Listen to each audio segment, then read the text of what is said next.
नमस्कार दोस्तों, आप सभी का विश्व भारती चैनल में बहुत बहुत स्वागत करते हैं। दोस्तों, आज हनुमान जन्मोत्सव का दिन है, पावन दिन है। महाराष्ट्र में इसे हनुमान जयंती भी कहा जाता है। तो आप सभी को आज के इस पावन अवसर पर, इस शुभ दिन की बहुत बहुत शुभकामनाएं। हनुमान जन्मोत्सव, हनुमान जयंती, ये सब की आपको ढेर सारी शुभकामनाएं। दोस्तों, इस दिन तो महाराष्ट्र नवनिर्माण सेना हो, महाराष्ट्र के अंदर शिवसेना हो या बाकी सारी पार्टियां हो, भारतीय जनता पार्टी, ये सब हनुमान चालीसा का पठन तो करते हुए दिखाई दे रहे हैं। लेकिन राज ठाकरे साहब ने, महाराष्ट्र निर्माण सेना के जो अध्यक्ष हैं, उन्होंने जो चैलेंज दिया हुआ है इस महाविकास आघाड़ी को, यानी महाविकास आघाड़ी की सरकार जो महाराष्ट्र में है, 3 अलग अलग साइज के पहियों की सरकार, उसकी तो हालत ही कुछ अजीब है। यानी आसमान से टपका और खजूर पे अटका, ऐसी परिस्थिति है जिसका कोई इलाज नजदीक में और दूर दूर तक कहीं दिखाई नहीं दे रहा है।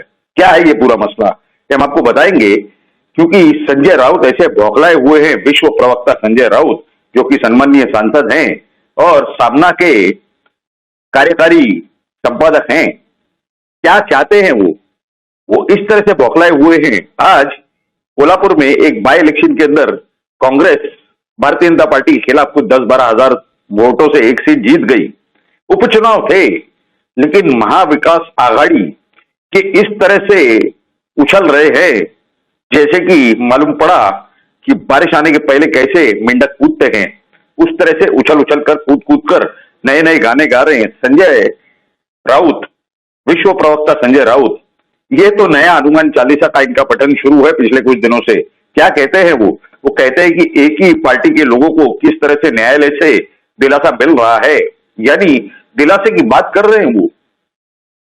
क्या सिर्फ आरोप लगाना, वो भी न्यायपालिका पर, क्या ये संगीन अपराध नहीं है? क्या ये कोई संगीन बात नहीं है? बहुत ही महत्वपूर्ण बात है। ये जितने सारे आरोप लगाए, किरीट सोमैया जो भारतीय जनता पार्टी के वरिष्ठ नेता हैं, भारतीय जनता पार्टी महाराष्ट्र से, उनके ऊपर 100 करोड़ के घोटाले का आरोप लगाया। किसमें? शौचालय का घोटाला। अब आप बताइए, ये कोई बात हो गई? इसके पहले विक्रांत के जो जहाज थी, नौका थी भारतीय नौसेना की, उस विषय में 58-57 करोड़ का उन्होंने इन्हीं किरीट सोमैया के ऊपर इल्जाम लगाया था, आरोप लगाया था। क्या तथ्य निकला? जब हाईकोर्ट ने सरकार से पूछा, सरकारी वकील से पूछा, पुलिस से पूछा, ये 57-58 करोड़ की जो रकम आप दिखा रहे हैं रिकॉर्ड पर, जिसका घोटाला है कदाकथित, ये आपको आंकड़ा आया कहां से? उन्होंने कहा कि नहीं, पेपर में छपा था। पेपर में क्या छपा था? यही सम्माननीय संजय राउत, विश्व प्रवक्ता, इनके आरोप जो इन्होंने छपवाए थे न्यूज़पेपर में, उसके आधार पर यह रकम तय हो गई। इसी वजह से इन्हीं किरीट सोमैया जी को एड इंटरिम रिलीफ मिल गया। ये इस तरह के बेतुके इल्जाम, बेबुनियाद इल्जाम लगाते हैं।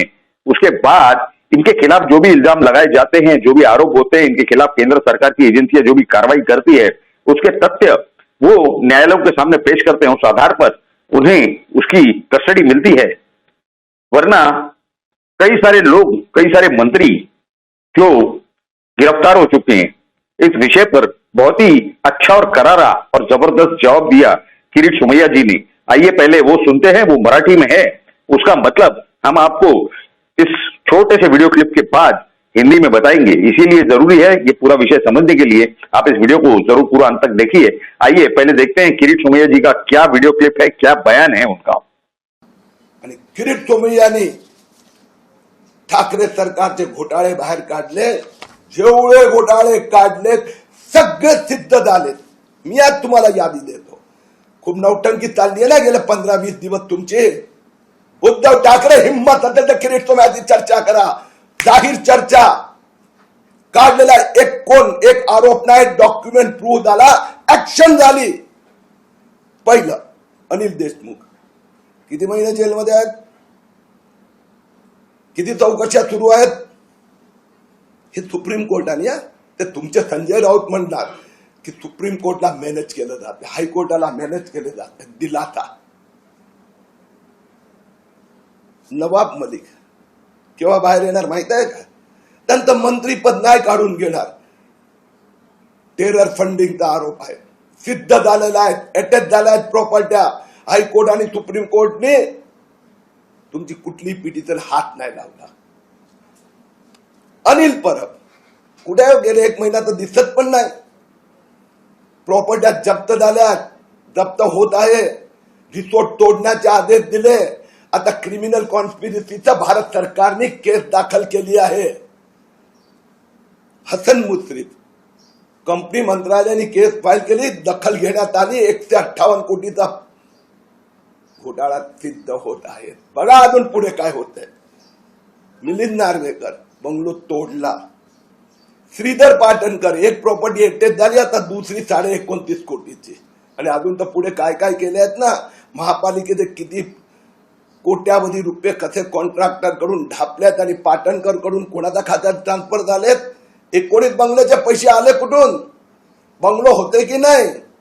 हिम्मत नाही उद्धव ठाकरे मध्ये बोलायची. उद्धव ठाकरे साहेब काय संजय राऊतला पुढे जाऊन हे करतात. नौटंकी करायची. किरीट सोमय्या 12 आरोप लावले, एक पण सिद्ध नाही झाला म्हणून 420-30 FIR लावली. त्या FIR मध्ये काही दमडीचा दम नाही. हाँ तो दोस्तों, अभी आपने देखा किरीट सोमैया जी का ये बयान, ये भी आपको बताएंगे क्या है हिंदी में. लेकिन वहां पर महाराष्ट्र में एक और दिल दहला देने वाली बात है, वो ये है कि शिवसेना हो, महाराष्ट्र नवनिर्माण सेना हो, ये आज हर जगह पर महाआरती करते हुए नजर आए हनुमान जी की. खैर, उसमें और तड़का लगा किसका. भारतीय जनता पार्टी के एक और नेता है मोहित कंबोज.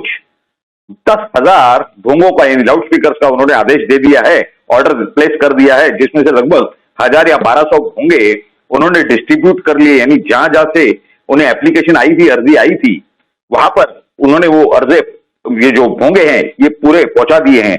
क्या कह रहे हैं किरीट सोमैया जी, देखिए उनका जबरदस्त जवाब क्या है, ये हम आपको समझाते हैं अब हिंदी में. उन्होंने कहा कि अनिल देशमुख, इन्हें क्यों नहीं अब तक कोई दिलासा दिया कोर्ट ने. यानी ये जिसे दिलासा कोर्ट कहते हैं न्यायपालिका को, उन्हें कोई सुप्रीम कोर्ट से भी दिलासा नहीं मिल सका. क्यों? क्योंकि उनके विरोध में जो तथ्य हैं, जो कुछ सबूत हैं, वो न्यायालय के सामने, चाहे सीबीआई हो, चाहे एनफोर्समेंट डायरेक्टोरेट है, उन्होंने वो संपूर्ण जानकारियां, कुछ सबूत उनके सामने रखे गए. इस वजह से उन्हें कोई दिलासा नहीं मिल पाया. दूसरा, वो कहते हैं कि नवाब मलिक, इनके खिलाफ टेरर फंडिंग के सबूत मिले हैं. दाऊद के गुर्गों के साथ इन्होंने लैंड डीलिंग की, व्यवहार किए जमीन के.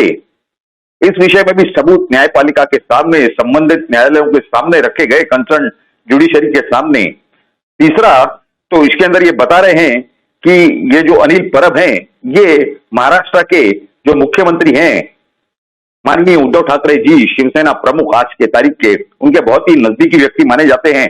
उनके खिलाफ ये कह रहे हैं कि ये 1 महीने से दिखाई नहीं दे रहे, न इनका कुछ बयान आ रहा है, न किसी राजनीति के बारे में वो कुछ वक्तव्य कर रहे हैं. और वो बता रहे हैं कि उनकी काफी सारी संपत्ति जब्त हो चुकी है और उनके जो कथाकथित रिसोर्ट है, गैर कानूनी, जो बता रहे हैं कि अभी हमारा नहीं है, वो उसके डेमोलिशन के आदेश भी निकलने ही वाले हैं.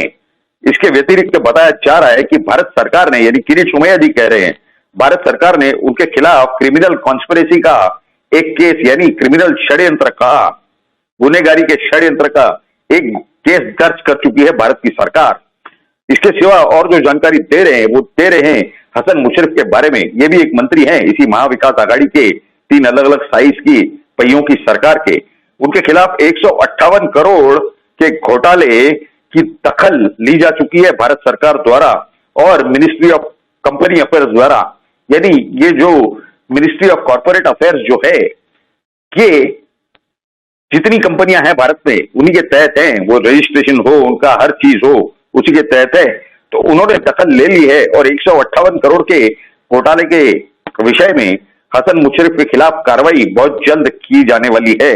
इसके सिवा वो बता रहे हैं कि मिलिंद नार्वेकर, ये जो पर्सनल सेक्रेटरी हैं मुख्यमंत्री माननीय उद्धव ठाकरे जी के, इनके बंगले को तो डेमोलिशन कर दिया गया.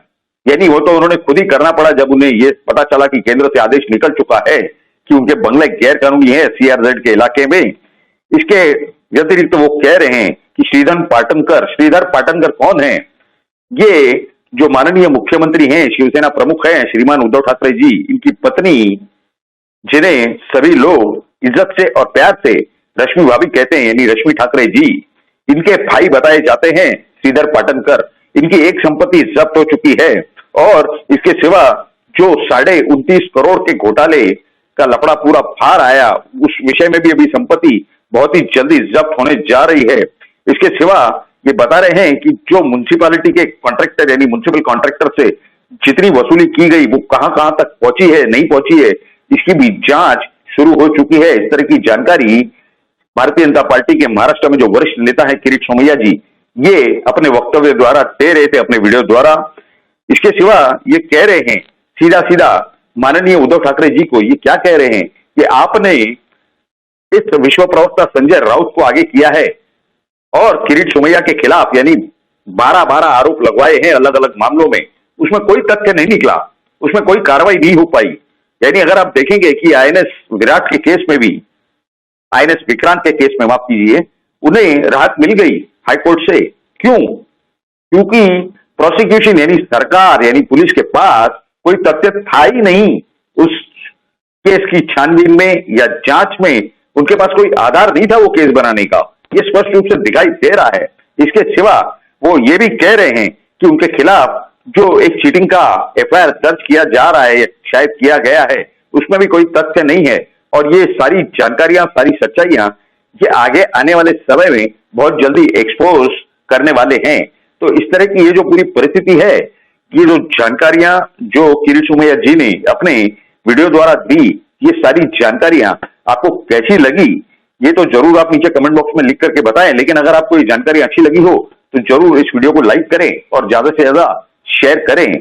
और ये आप ही का विश्व भारती चैनल है, अगर आप पहली बार हमारा ये वीडियो देख रहे हैं आप ही के इस चैनल पर, तो जरूर इस चैनल को जल्द से जल्द सब्सक्राइब करें और सब्सक्राइब बटन के बाजू में जो बेल आइकन का लिंक दिया हुआ उस पर क्लिक करके ऑल नोटिफिकेशन यानी सभी नोटिफिकेशन को ऑन कर दें, ताकि आपको हमारे हर वीडियो और हर एपिसोड की जानकारी सबसे पहले प्राप्त हो और आप हमारा वीडियो और एपिसोड देख करके सबसे पहले सही सही जानकारियां प्राप्त कर सकें। आप सभी लोगों ने इस वीडियो को पूरा अंत तक देखा, इसके लिए आप सभी का बहुत बहुत धन्यवाद। भारत माता की जय। जय हिंद।